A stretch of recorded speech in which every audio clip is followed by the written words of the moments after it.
All right, Kelly. Hi. How's it been? Good. Really? I haven't seen you for 2 weeks, so I'm always like, ooh, Kelly's on the schedule. Because we ended last time saying that I was gonna start practicing again. Yeah, because you were considering, like, if you're going to do another protocol, you could, because you had enough break to do another one. But by practicing, using your hunger scale, it's like, are you ready for another one? You tell me, what did you come from the last 2 weeks of your? I would say absolutely not. Okay. So, I haven't been practicing at all. It's funny though, because I totally recognize things that I hadn't before. So, like what? Give us the dirt. Last night I was making tags for my bags, and I was getting so pissed off because, and I shouldn't, because I'm making great money, and so the tags were not working the way that I wanted them to. And so I took a deep breath, and I'm like, this is something I enjoy doing, so why am I getting so irritated with this? Well, did you figure it out? Yeah. Okay, I want to know. What was it? I think it was just because I always feel that everything needs to go perfect 100% of the time. And it never happens that way, but I get so over the edge when it doesn't work out that I just took a step back, and I was like, okay, it's going to be okay. It doesn't matter that paper just ripped. It's okay. Stop freaking out. Well, here's what, which is wonderful. That's so good, by the way, that you're learning and aware of when it's occurring. So, yep, I took a huge breath, and I just continued doing it, and I fell in love with doing it again, because I'm like, okay, this is stuff that I like to do.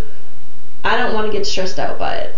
So I just took a deep breath and went back to doing what I was doing, and I had, at that show, I had 22 people order, so I made 22 tags. I make homemade tags. Yeah, so and I write a thank you note into each and every single person. Does that overwhelm you sometimes? It has not. Okay, not yet, or at least for now. You need to recognize if it begins to, that you need to change. Right, and so I have 8 shows next month, so I'm pretty sure it's going to overwhelm me. But then last night, my husband started sorting all of my bags for me, and he totally helped me, put them in other bags, and we put tags on all the bags. So he totally stepped up and was like, well, I can do that. He did all my lap boards, because I've got a show tonight and I've got a show tomorrow. And so you don't feel so overwhelmed by the work. Yeah. Yeah, it's kind of like the same thing with your house that you experienced with the cleaning. It's like you may have some idea of what perfection is, but your idea may be what's the problem. Right. It's not and I see that now. Exactly, like take what you would like, which is in a world of perfection, and then it's almost like the same thing. What is the perfect world? What would be acceptable? And then aim for acceptable, and if you have the energy and the motive to do a little bit more, then go for it. Mm-hmm. It's like with these tags in the next month, just know that what you think is perfection, what you want to do, and the love and care you want to do into those, if it's not doable, what's the next best acceptable thing in your mind? Maybe there's something you can buy or like do quicker, so that it's not all or nothing. Mm-hmm. That it's not either all or you're pissed and eating mm-hmm. and drinking. How have you done with your food, even if it's not,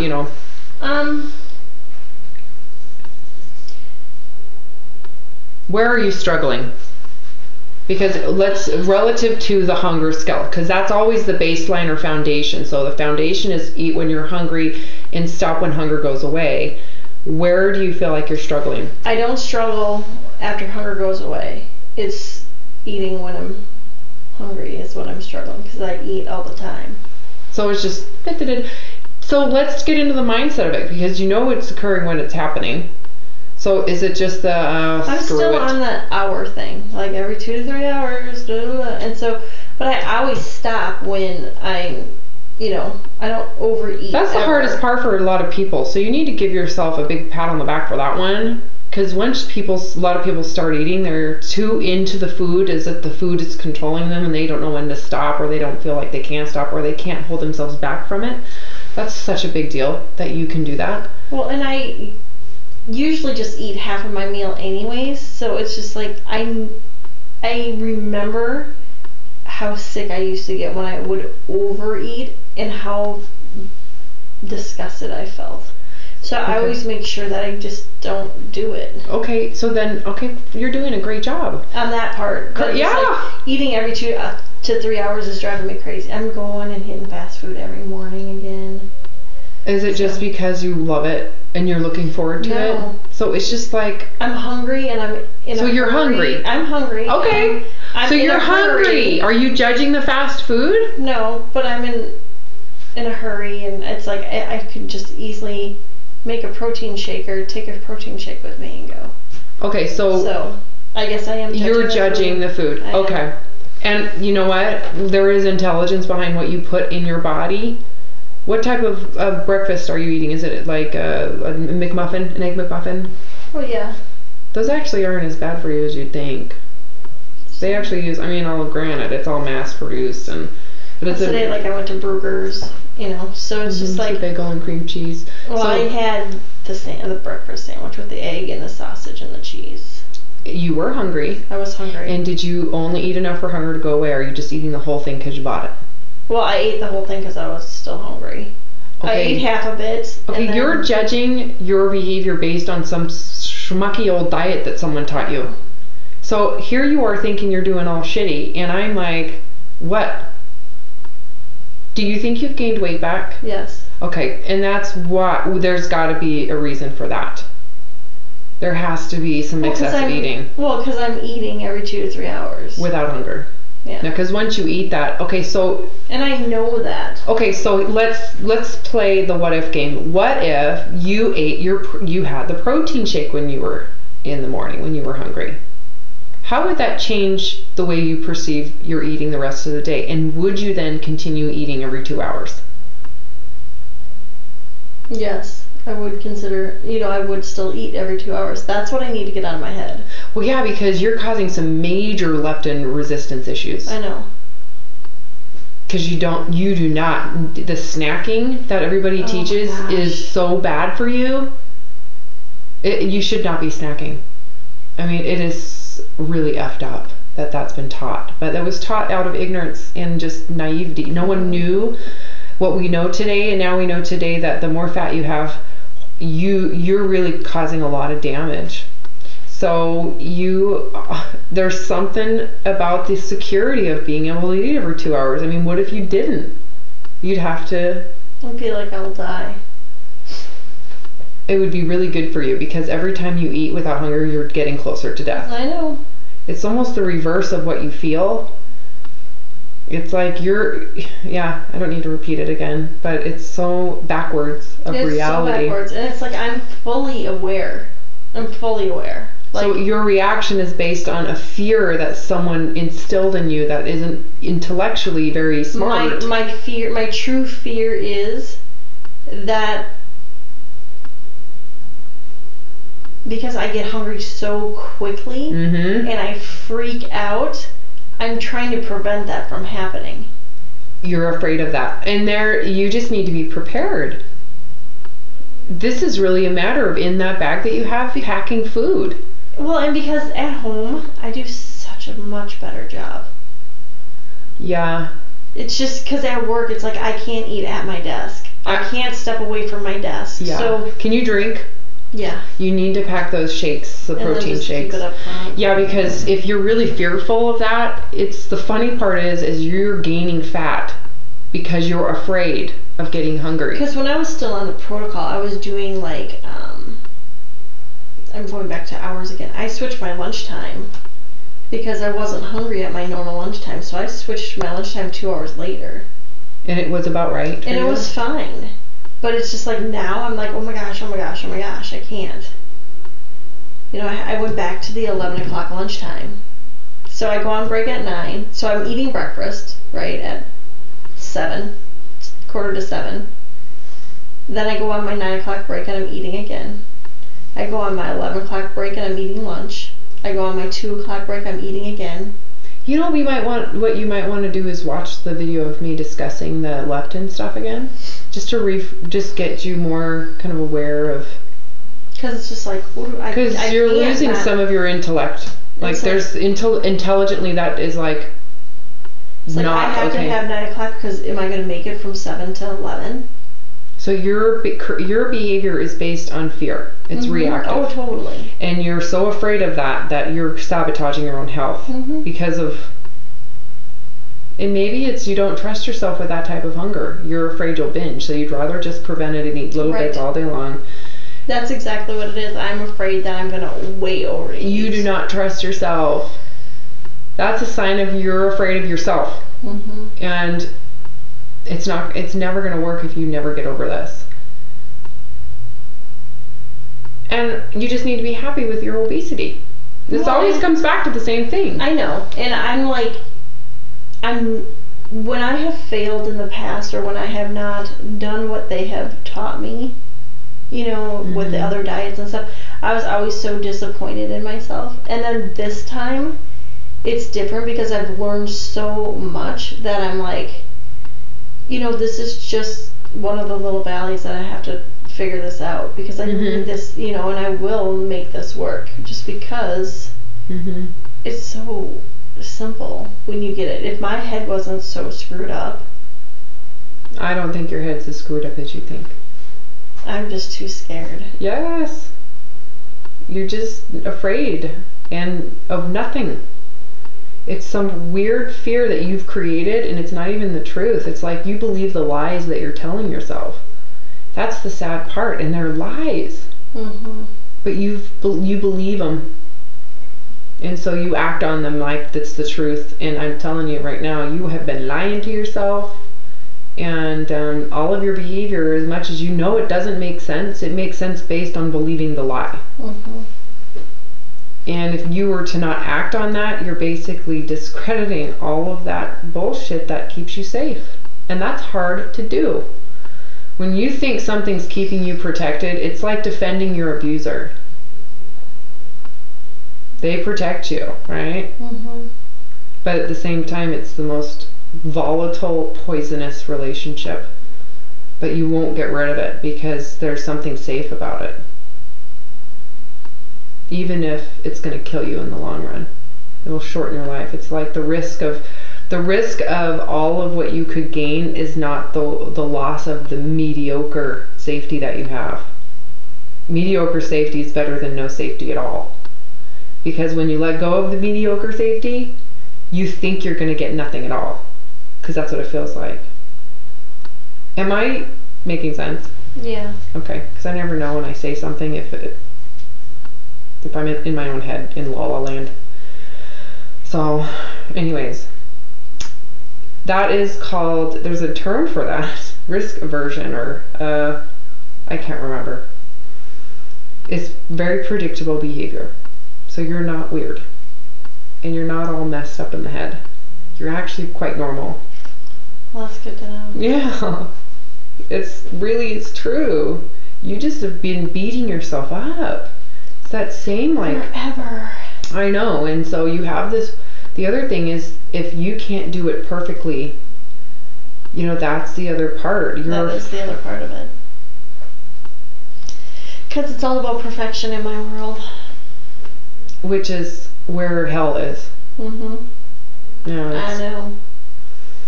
It's insane. That is where the insanity occurs. It's on the extreme ends. It's the polar opposite ends where there's the most damage done.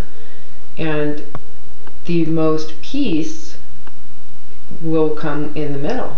It's the balance. And what you're learning what we're trying to get you to do is to kind of go and stop in the center. Yeah. But instead of that, you're like, I'd rather just stay here. Yeah.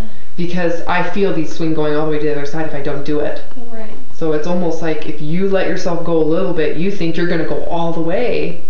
Does that make sense? You're afraid of that swing, which the more you become extreme on the opposite side, the more you're about to swing to the other side. Yeah, I mean, I really just want a balance of some sort.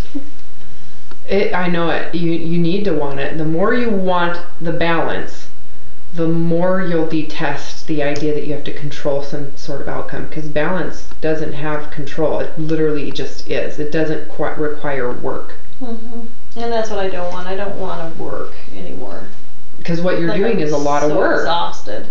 I know. This is where we came to last time, where it's like, no wonder you're trying to go get, getting wasted and eating. It's like the one way you unwind. Right.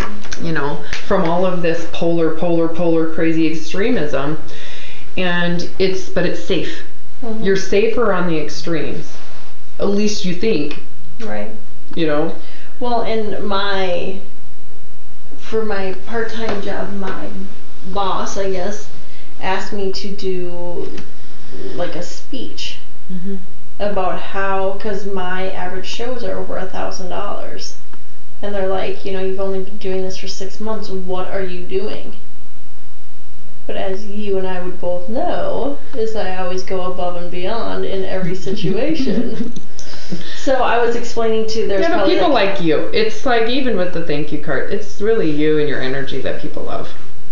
So I talked in front of like 20 people about kind of some of the stuff I do, and so many of the girls were like, oh my gosh, you just do too much, blah blah blah, which I didn't take that offensively. I took it as in, I've been doing this for 6 months, and my hostess that I did in the beginning are calling me back 6 months later to do another show. Yeah. So it's like, I want the loyalty. That's my main goal in it, because that's huge in my world, is being loyal to somebody. Yeah. So it's just interesting that so many people are like, oh my gosh, you do way too much work. And I'm like, so what could I have cut down on that? Well, if you don't do this, what are you feeling vulnerable to? The loyalty won't be there? That they'll go, oh, if you're like everybody else, they'll just have a party with someone else? So is what you're doing... But how do I know that they're not doing that now? Well, and that's always the risk. So why would you even... You should do what you're doing because you love it. No, and I do. I love it. But there are other things that I'm doing. Like, when someone purchases 5 times from me, I give them a free zipper bag. So I have to sit there and keep track of everybody that places an order with me. And I'm like, can I get away with that? Yeah, I could probably just not do that anymore. There's things that I just don't have to do anymore. And it won't kill me. But that's just another thing I don't have to do. We need you to start learning the middle and doing it long enough that you get comfortable with it. I think that's what we're coming to. That the recognition of the extreme control, the idea of perfection, choosing to do something less than that, to be secure with that. It's almost as if you're doing something, first off, because you love it, but because you want something emotional to come with it. So it's with strings attached. And then you do it that way, and because there's an emotional attachment to it, you think that now you have to do it that way forever. That's like an extremist, that's like an anorexic. That's how I feel, because I'm like, okay, well... They're only buying because of that. Well, no, I feel like, are they going to be disappointed if they order from me again and they don't have a homemade tag on there? Okay, this is like anorexia, just FYI. This is the same mentality, because they're buying from you, or they love what you're doing and they love your parties, but you've lost what they love. And if you were to do less, would they still love what you're doing and love you? You need to learn to do less so that you actually can attract people who really like the product and like you. That it isn't about the little cute little thank you cards. When I buy something, it has nothing to do with all the bullshit. I go for, there's a feeling I want, and if this provides a feeling, I'm going to do it. Does that make sense? If it matches my vibration, I think differently. When I look through designing my house or decorating my house, I literally am looking for a feeling.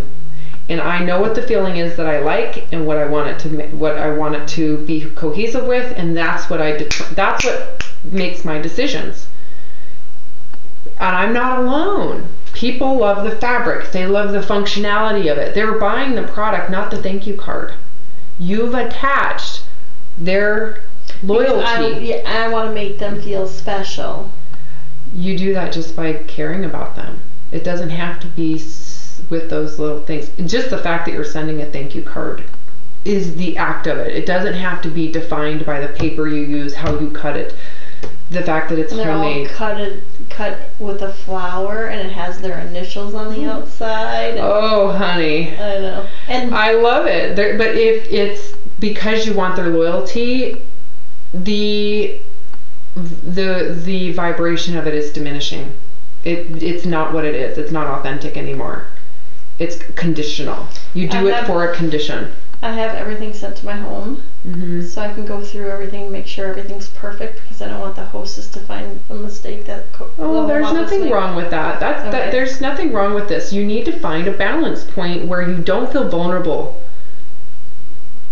You're setting yourself up for massive vulnerability. Let me get back to this anorexic thing, because this is so true. You lose weight on a specific diet, and then the diet goes away. And you feel vulnerable without the diet, because if the diet is what created the success, then if it goes away, then your success is going away too. It's giving your success to an inanimate object or an action rather than recognizing success coming from a source that is more profound. You've yet to really look at yourself and go, people really like me. They really, really like me. You've attached their loyalty to a thank you card.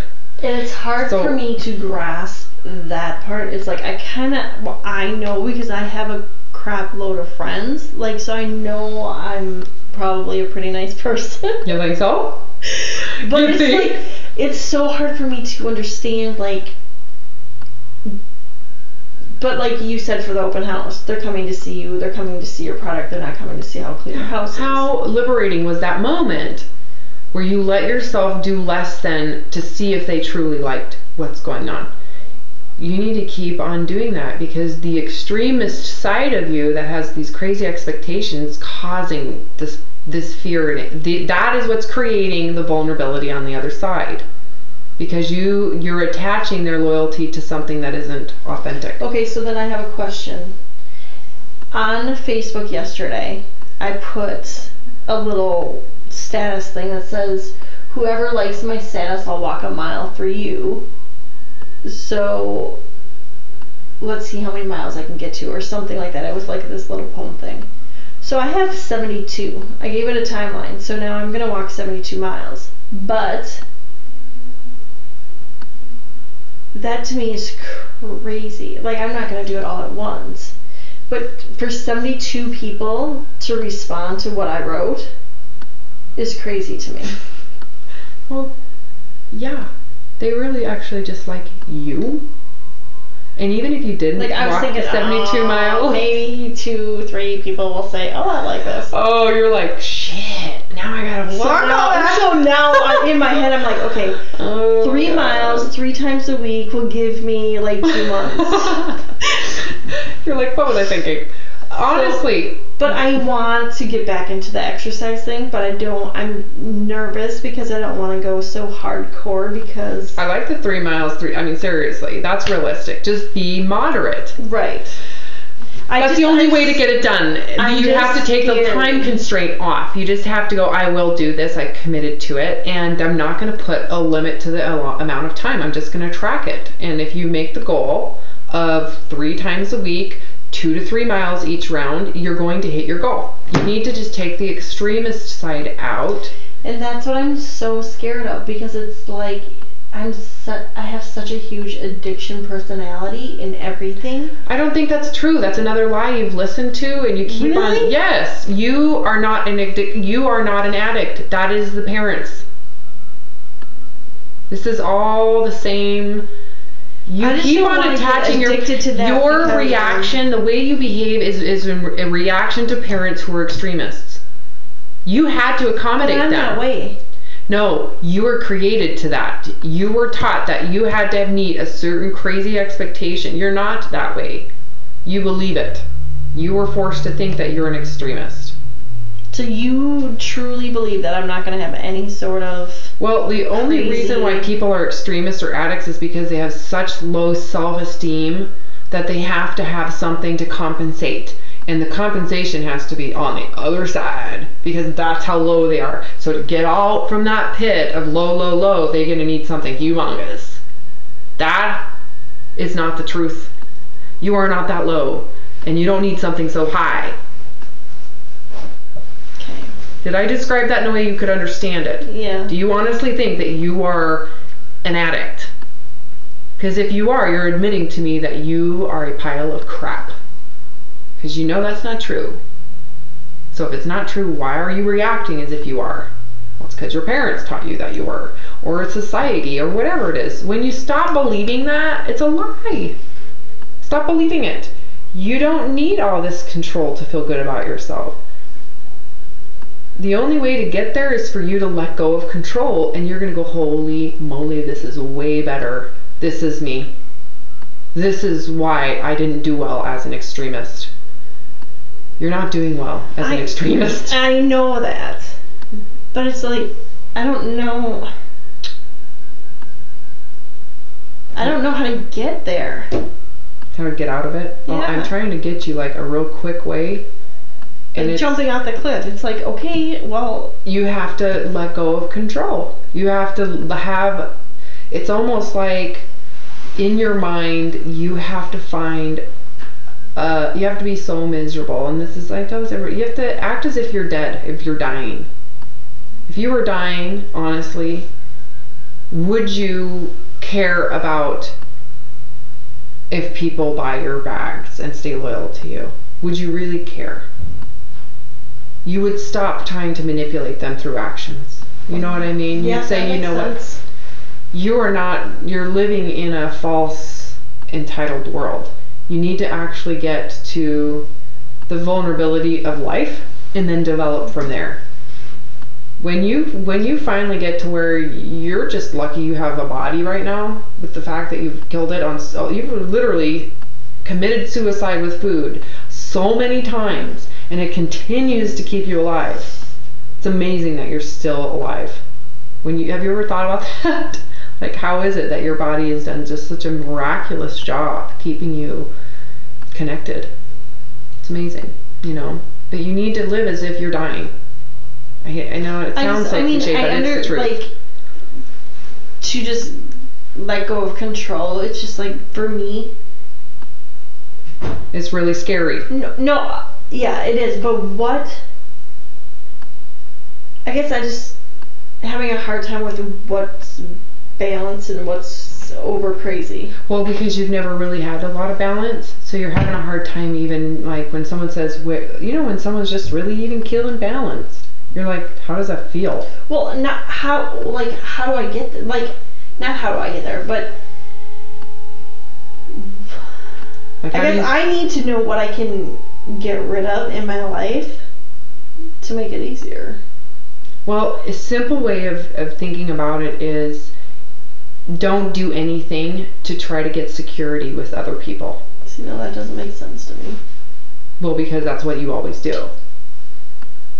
So, and if they and be willing to find out. Be willing to find out if they still like you. Because the risk is that they won't like you or have loyalty to you. So can you just tell me what to do? Have I ever given you a straight list? No, never. Well, because that would be like, that would make me your God, and I'm not your freaking God. You know what I mean? Like, I can't tell you how life doesn't have a list of to-dos outside of... But that's what makes my life easier. Well, yeah, because then you can just follow the rules. You're like really awesome at that. But when it comes to no rules, that's when you flail. I freak out. Well, duh, because you don't know how to swim on your own. You're used to having your life vest on. You want a life vest. And I'm such a good swimmer. Well, so you understand what I'm talking about. It's like you need to learn how to swim on your own, which... When someone first starts to learn how to tread water or to float on their back, it is scary because you feel like the water's going to swallow you up.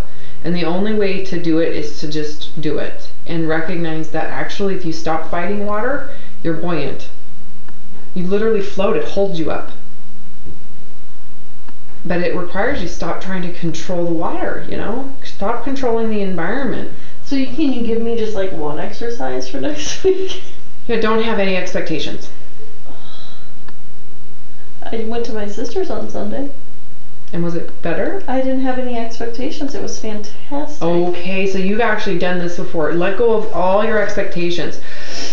And then, you know, obviously there are boundaries. Like, you know, you want to treat others as you would want to be treated. But are you really that high maintenance? I never thought I was, but obviously I am wrong. I agree, but think of it this way, because I don't think you are high maintenance. I think you're constantly trying to please other people so they'll like you, similar to how you did with your parents. I mean, it's just... Oh, that just totally made sense. Repeat it to me then. I do things so people will like me because I wanted my parents to like me. That's all. You are a manipulator. Oh my gosh. That's totally what it is. Yeah, so if you... Because I never have ever felt loved by them, ever. No. Unfortunately, and the funny thing is they love you. If they could hear what you're saying, they would fall on their faces bawling because of how much they actually love you. They didn't know how to express it the way you needed to hear it, and they didn't express it. And I guarantee they regret it, even if they don't tell you today. You know? That's so crazy. You just had a kind of an epiphany. You're vying for their love. You're vying. I want them to like me. I want them. So the crazy levels that you had to go to get your parents' approval, and they never even gave it to you. So you've always continued. It's just never stopped. Did some weight come off your shoulders here for a second? Yes. Kind of like the chains fell off a little bit, the shackles. Because you know it doesn't make sense anymore. Do you really need their approval like they are above you? No. That's the other thing is the pecking order. I mean, we've talked about this in the past, and I'm like, oh yeah, that makes sense. But it's just like now, it's just like... You're connecting the feeling or the vibrations together like, ooh, this is the same feeling. I overdo it every time.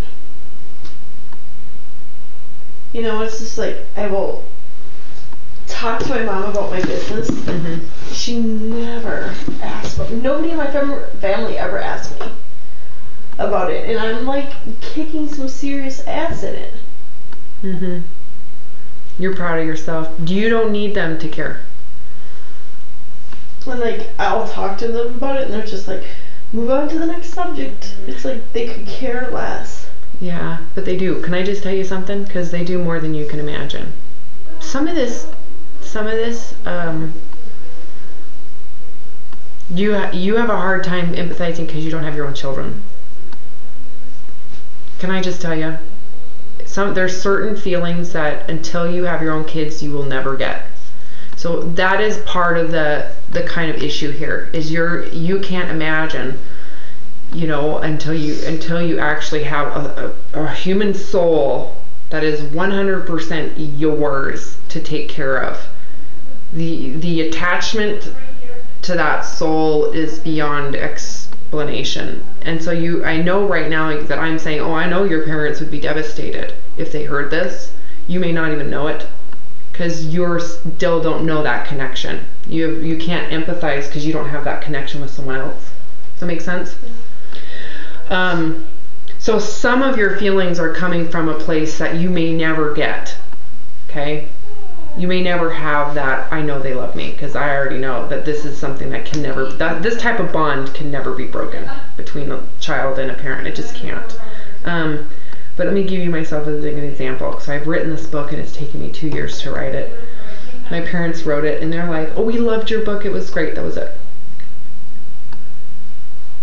They don't talk about it really. They always want to know, how are you doing, how's the book going, la la la la, but they don't really like talk about it. So my sister calls me. She's like, oh my God, Mom and